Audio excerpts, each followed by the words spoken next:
Bon, si vous avez déjà écouté House of the Rising Sun, vous avez remarqué qu'il y avait un arpège à la guitare qui ressemble à quelque chose comme ça. Malheureusement, cet arpège est un petit peu difficile à faire. C'est pourquoi, si vous êtes débutant ou que vous ne vous sentez pas trop à l'aise avec les arpèges au médiator, je vais vous apprendre une rythmique que l'on peut utiliser à la place. Et si vous voulez vraiment apprendre l'arpège original, vous pourrez aller dans la partie suivante pour apprendre ça. Mais bon, la rythmique qu'on va apprendre est beaucoup plus facile. Elle a juste une particularité, c'est que dans ce morceau, nous sommes dans une signature rythmique qu'on appelle le 6-8.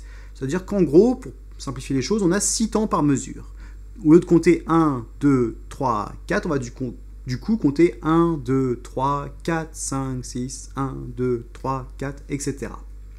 Et notre première rythmique, ça va ressembler à ça. Alors l'écriture ne vous parle peut-être pas, mais ça veut tout simplement dire qu'on va jouer des coups vers le bas sur chaque temps, sur les 6 temps. Donc si je vous le fais, pour vous montrer, ça nous fera tout simplement 1, 2, 3, 4, 5, 6, 1, 2, 3, 4, 5, 6, 1, 2, 3, 4, 5, 6, 1, 2, 3, 4, 5, 6, 2, 3, 4, 5, 6, 1, 2, 3, 4, 5, 6. J'accélère un peu parce que c'est un petit peu long et je vais me faire chier. Là, on a 2 fois le mi majeur, donc on le joue 2 fois. On revient sur la mineure, etc., etc. Mais en gros, ça, c'est une rythmique qui va passer très bien tout le long du morceau. Elle est un petit peu répétitive par contre, donc on va voir comment est-ce qu'on peut l'améliorer un petit peu.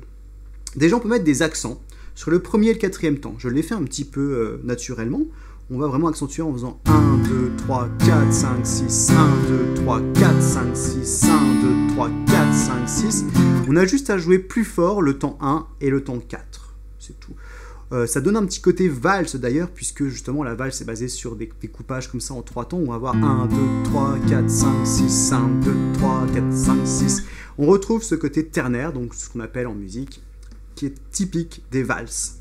Une autre chose que vous pouvez faire pour rendre la rythmique plus intéressante, c'est justement de viser différents groupes de cordes. Donc, par exemple, faire basse sur le 1, aigu sur le 2 et le 3, puis basse à nouveau sur le 4, aigu sur le 5 et le 6. Donc basse, aigu, aigu, basse, aigu, aigu. Là, on est vraiment en plein dans la valse, hein, du coup. Si vous voulez que des gens dansent, vous faites ça. 4, 5, 6, 1, 2, 3, 4, 5, 6, 1, 2, 3, 4, 5, 6, 1, 2, 3, 4, 6. Il faut juste penser à viser la note la plus grave de l'accord sur lequel on se trouve. Donc c'est pas toujours facile, d'autant que là, on change beaucoup d'accords, on change beaucoup de cordes. Mais bon, tout ce que je viens de dire, c'est des petits trucs que l'on peut ajouter. Si vous ne voulez pas vous prendre la tête pour l'instant, contentez-vous de faire 1, 2, 3, 4, 5, 6, 1, 2, 3, 4, 5, 6. Vous verrez dans la dernière vidéo, je le ferai à un moment donné, et vous constaterez que ça sonne très très bien lorsque l'on ajoute le chant. Si vous voulez, on peut quand même compliquer un petit peu la rythmique. Et on peut ajouter des coups vers le haut entre certains coups vers le bas. Par exemple, je peux ajouter un coup vers le haut entre le 2 et le 3. Donc ça nous ferait 1, 2, au 3, 4, 5, 6, bas, bas, au bas, bas, bas, bas. Et ça sonne plutôt bien. Si j'accélère un peu. Bas, bas, au bas, bas, bas, bas. Vous faites déjà naturellement les coups vers le bas, vers le haut, pardon, sauf que vous les faites sans gratter les cordes, puisque entre chaque coup vers le bas, il faut bien remonter la main. Tout ce que vous avez à faire là, c'est à gratter une fois de temps en temps ces coups vers le haut. On peut en faire un autre, par exemple, entre le temps 5 et 6. 1, 2, 3, 4, 5, 6, 1, 2, 3, 4, 5, 6, 1, 2, 3. Un vrai tempo. Et on peut combiner ça avec les accents.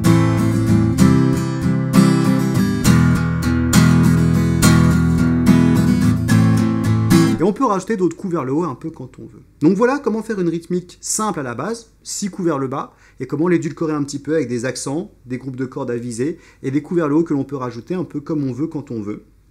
Et ça nous permettrait déjà de faire une très belle interprétation de House of the Rising Sun. Si vous vous sentez courageux, vous pouvez essayer l'arpège que l'on va voir dans la partie suivante immédiatement. Sinon, vous pouvez sauter la partie suivante pour aller directement dans la dernière partie pour voir qu'est-ce que ça donne lorsque l'on rajoute du chant à tout ça. Si on enchaîne les deux, ça fait 1, 2 et 3, 4, 5, 6, 1, 2 et 3, 4, 5, 6, 1, 2 et 3, 4, 5, 6. Encore une fois, faut bien, j'insiste bien là-dessus, c'est un mouvement continu qu'on veut si vous voulez avoir cette